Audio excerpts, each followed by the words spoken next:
Hello, everyone. I'm Mnar Adley. I'm the founder and director of MintPress News. And today I have the pleasure with sitting with a very brave ICU nurse who has just returned from Gaza. I am joined today by Willy Massay. Willy, thank you so much for sitting down with me today. Thank you. Thanks for having me. Of course, it's an honor and pleasure. I've been speaking with you since yesterday to hear some of the really horrific and unbelievable things that you have seen in Gaza. And I really appreciate you sharing those stories with me. And in light of that, I'm hoping that we can, share what you have experienced, despite how difficult it was for you to be practicing as an ICU nurse in the heart of this televised genocide. Because so much of us in the West, despite myself working in journalism, reporting on these things, it's still unbelievable just how bad things are in Gaza. But you had a first-hand account working directly in several hospitals, in Al-Aqsa hospital, in Deir al-Balah, in the Indonesia hospital in Jabaliyah in the north of Gaza, and you've worked also at the Nasser hospital in the south. So why don't you just tell me, what was a day in the life of an ICU nurse? What did it look like for you? A day in the life of an ICU trauma emergency room nurse in Gaza is nothing that I've ever seen in my life, because you really do not have shifts. You're working 24/7. Since you're sleeping in the same hospital, the same rooms, your room is just next to the emergency room. So 24/7, you hear cries, bombs, you hear children crying, women, mothers crying. So literally, you don't stop working. You're 24/7 in the emergency room or ICU, for me at least, because every time there's an Israeli airstrike, I am in the emergency room. Every time there was a little calm in the emergency room, I will go into the ICU and work there. So your day never stops. Never stops. You keep working. After strike, Israel strikes, you work. Israel comes down for an hour or two, you go into the ICU. So that's the life of an ER nurse or ICU critical care nurse in Gaza. And what were the kinds of things that you saw on a daily basis in the emergency room, in these hospitals? A lot of gunshot wounds, a lot of straight shots to the head, to the chest, or to the groin, especially for boys. Most of the ones that I've seen in my last trip was quadcopter shots of Israelis shooting Palestinian boys in the groin. And that usually means that their reproductive organs are completely dismantled and destroyed. So these boys in 20 years may never have children. Ethnic cleansing at its worst. I also saw a lot of gunshot wounds, sniper shots in the head, straight, and in the chest, usually the heart. And you can see these shots are usually killer shots. It's not your mediocre amateur shooter. These are killers that are well trained. And when they aim for the heart, usually it's an awful, awful shot straight to the heart or straight to the forehead. Not once, not twice. This is what I always said, is that no one shoots a child once by accident, not twice by accident. These are horrific shots that happen on a daily basis by Israeli snipers and quadcopter snipers. So they're precise shots. Precise shot, killer shots. You can tell that this person meant exactly what they have done, to kill this person, this child, this mother, right away. We also seen a lot of explosive injuries. After every Israeli strike, A lot of children come in with burn injuries, third, fourth degree injuries, completely shredded.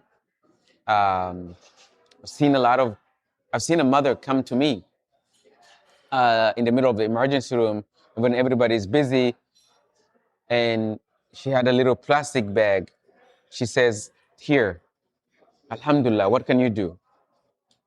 And what's inside the plastic bag? It was a head of a child. I don't know where the part of the body is. Seemed to be like a girl. The way her face looked like, the face we cannot really tell because it was bloody and half of her face was open, was completely missing. The half of the face was missing, and the skin was gone. And it's just a head. Just the head, and I saw a couple of fingers underneath, but I don't know where the rest of the parts are. And I just told her there's a brother to go talk to, and he would show her where the morgue is. And I looked at her, "Mama, Auntie, what can I do for you?" She said nothing. She said, "Alhamdulillah, pray for us." I will never forget that mother. Yeah. The pain in her eyes, the pain in her voice, is something that will pierce your heart and your soul, and will never leave you. Will never leave you until the day you die. Yeah. Until you meet your maker. That's when you get the answers. What was it that mother did to bring me just ahead of her child? And she knew that there's nothing we could do. There's nothing I can do. But maybe just the hope that somebody who understands, somebody who is there trained to help, that give her hope.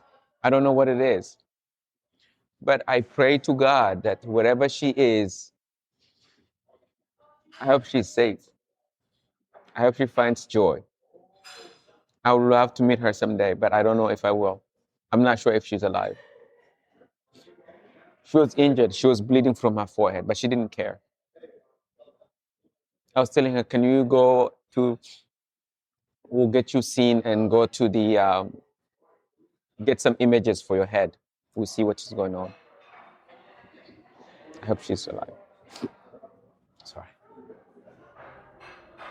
I mean, these are the kinds of stories that we hear on social media where the Palestinian parents, the mothers, the fathers, they're literally collecting the body parts of their children, their shredded children, from an Israeli airstrike inside plastic bags.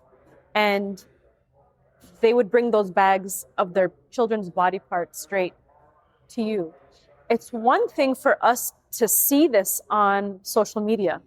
It's one thing for us to hear these stories, but you saw these with your own eyes. How has that affected you?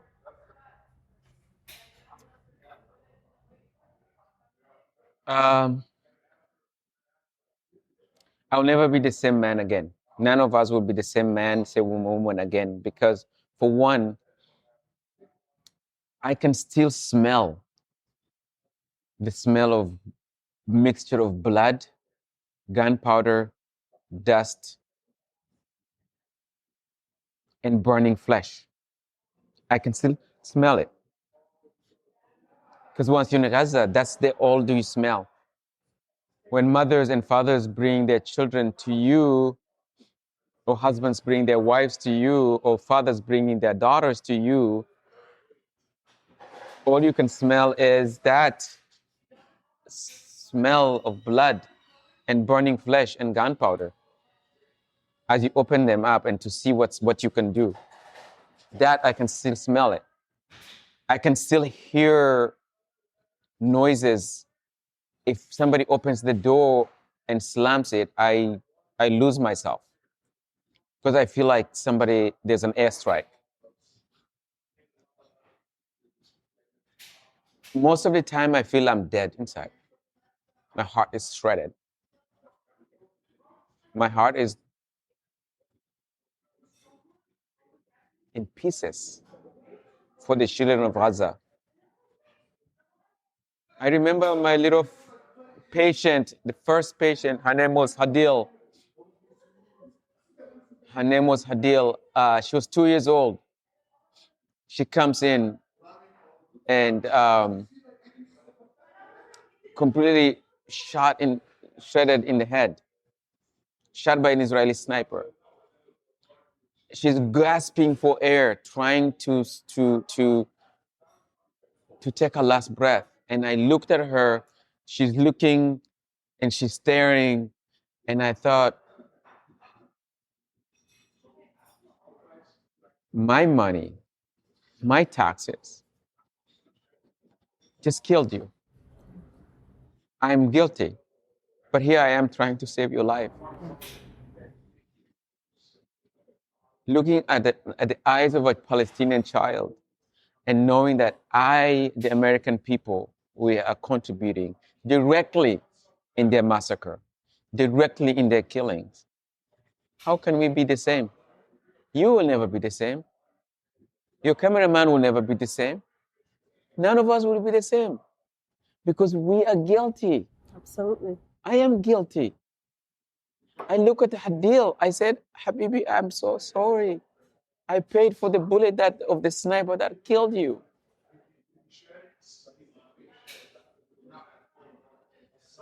Nothing to explain that.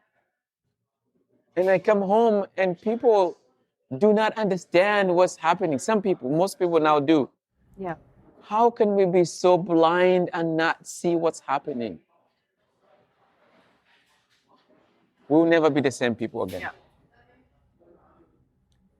I myself have lived under Israeli occupation and apartheid, and the trauma that I witnessed as a young child and as a teenager, from when I was between the ages of 9 to about 13 years old, traumatized me.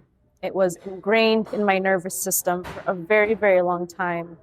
And I suffered from severe PTSD, anxiety, and survivor's guilt.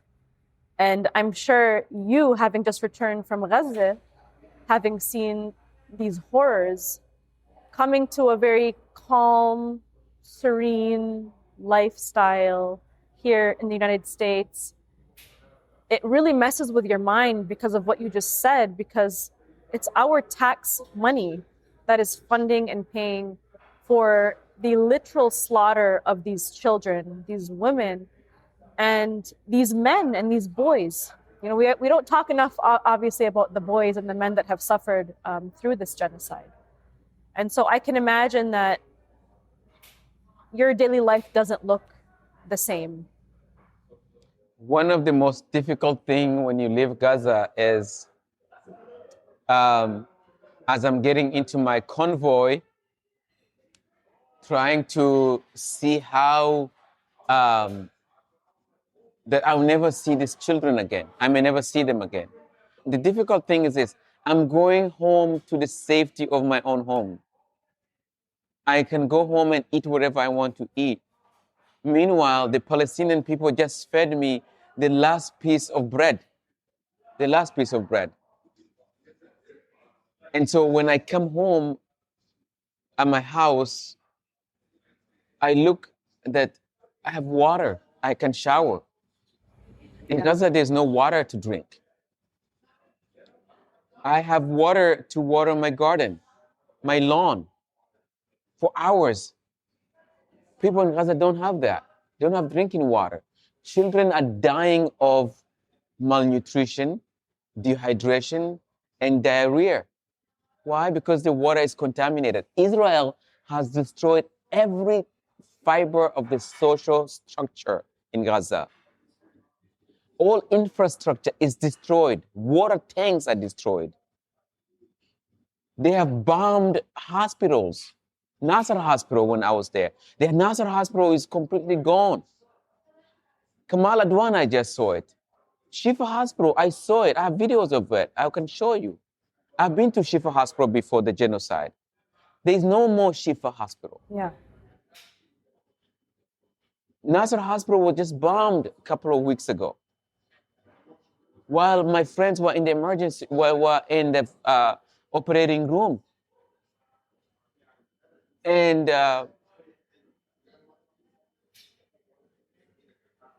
while here as a healthcare worker, I have everything at my fingertips. Yeah. In Gaza, I don't have gauze to stop the bleed from the head of a child. Why? Not because it's not available, but because somebody is preventing it from entering it. Yeah. We are amputating children with no anesthesia. You don't want to ever see that. Because when you're cutting off a limb of a child with no pain medication, a child cries until they stop. They can no longer cry. There's no more tears. They just black out. Think about that. Yeah. I went to Kamala Duan to the center where they were feeding malnutrition kids. I seen bones and skin and just skin and bones left out of children. They don't even have the ability to cry. The child is just staring at you, eyes popping out. Skin diseases like scabies all over. Kwashiorkor. I was born in Africa. The last time I saw kwashiorkor was maybe 20, 30 years ago in Tanzania, when children have so malnutrition, their bellies are big, beautiful skin, hair falling off, eyes protruding, puffy cheek, bones. It's nothing. It's the same thing I see in Gaza every single day. That is horrific. And speaking of the blockade, this illegal blockade that Israel has enforced on Gaza, blocking humanitarian aid coming in, the United States can obviously just say, lift this blockade, but they won't. They're putting this power into the hands of the Israeli government and military. How has this blockade affected access to just basic medical supplies in these hospitals? Like, what other stories could you share with us about procedures that have had to be done without the proper medical equipment? So, no antibiotics, no medicine. There's a lot of infections in Gaza. There's a lot of upper respiratory infections because of the quality of air from bombing and dust, and a lot of bombings that have caused a lot of air pollution. No simple things like gauze is nothing like that in Gaza. No anesthesia. I want to talk a little bit about, for example, something as simple as a UTI. Yeah. Okay, women don't have female hygiene stuff, right? And then they end up getting an infection, and they come in with horrible signs and symptoms of infection. And because since there is no antibiotics, they end up dying. From a UTI. From a UTI. Something as a UTI. A woman dying of that. Sewage system is all over the streets. And so this is the same water that's contaminated. And women are using it to wash their clothing. And this is the same clothing they're going to use as products for menstruation. So the rate of infection among women is so high to a point where when they come to the emergency room, they're already really, really very sick. They become septic. And they're in pain. And in pain. Yeah. And when they are in such pain and there's no antibiotics, and most antibiotics in Gaza that is available, widely available right now, is called Rocephin.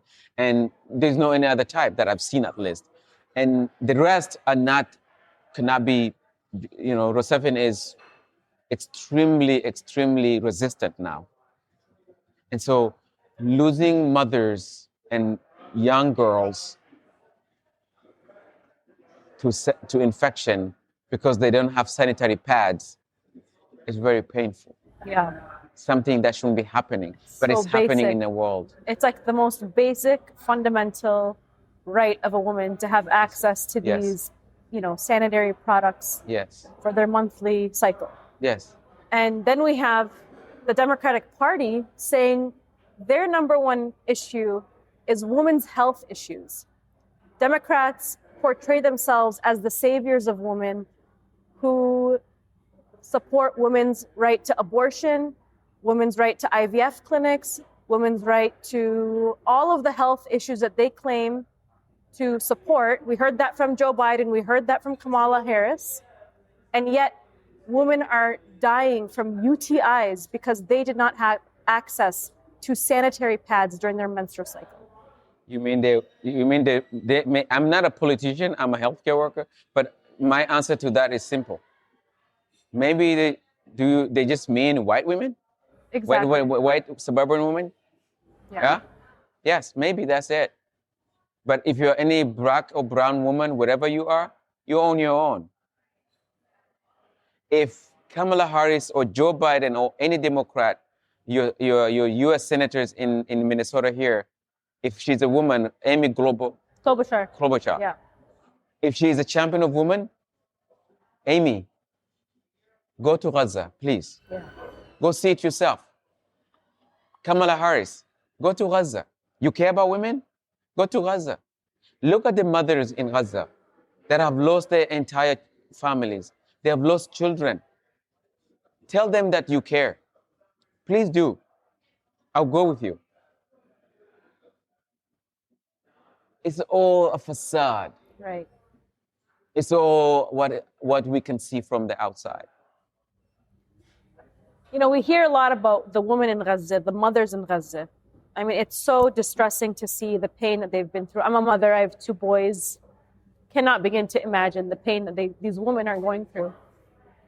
But we rarely hear about the stories of the men in Gaza and the boys. You mentioned that they're targeting boys' reproductive organs so that they don't reproduce later in life and they struggle with their reproductive organs.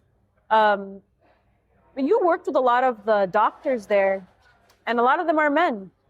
And it's men that are pulling people from under the rubble. They're the ones who are saving the Palestinian children and the women and the daughters and the sisters and the aunts, all these people from under the rubble, wearing their slippers. Talk to me about the male doctors that you've worked with, the local doctors from Gaza, and just the men of Palestine, the men of Gaza. The men of Gaza, my brothers, Habibis. These are the heroes, the unsung heroes. I know our sisters in Gaza are heroes. I've worked with a lot of sisters that are doctors and nurses. Amazing. But the brothers are the quiet heroes that go and dig out their family members, their children from the rubble. I know a lot of brothers in the Palestinian Red Crescent. These are the people who go and dig out. These are people who are being murdered by Israel every single day. These doctors, I want to talk a little bit about my brother. His name is Dr. Mohammed Daher in Jabalia. I worked with him in the ICU at Indonesian hospital in the North Gaza. He's the Iraqi. I know, this is a different one. Okay. Yeah, this is a different one. Okay. I worked with the Iraqi guy at Al-Aqsa hospital. But this one is, Dr. Mohammed, he had received 12 eggs from the WHO one day when I was there. And he takes them home. His wife makes shakshuka. Shakshuka. And the next day he comes, he's like, brother, Habibi, come eat. I was like, brother, your children have never eaten protein in the last 10 months. I cannot consciously eat this. He says, no, you're our guest. My wife wants you to eat. I was like, no, but I had to. You cannot say no to a Palestinian. Yes, that's true. The generosity is nothing I've ever seen, the kindness and the love. And I ate shakshuka and a couple of pieces of bread that brother brought. These brothers in Gaza are strong, faith-filled. They have this strong fatherhood. that no father can be compared around the world. They have this joy, this peace, this protective instinct Yeah. that you can never see anywhere. But this the most tender and loving, gentle men that I've ever met. And one of them you can remember is Khalid Naban. Ruh Ruh. Oh, yeah. روح الروح. Ruh Ruh. Yeah. I met him. I asked him to come and meet me at the Al-Aqsa hospital in Deir Bala. He comes in. I give him a sweater that says, as a gift, that says, wear the Gaza Ruh Ruh. Yeah. And then next day he gets killed. The next day. The next day he gets killed by Israel. This is the face of Gaza. These are the men of Gaza. These are the brothers of Gaza. Strong and loving.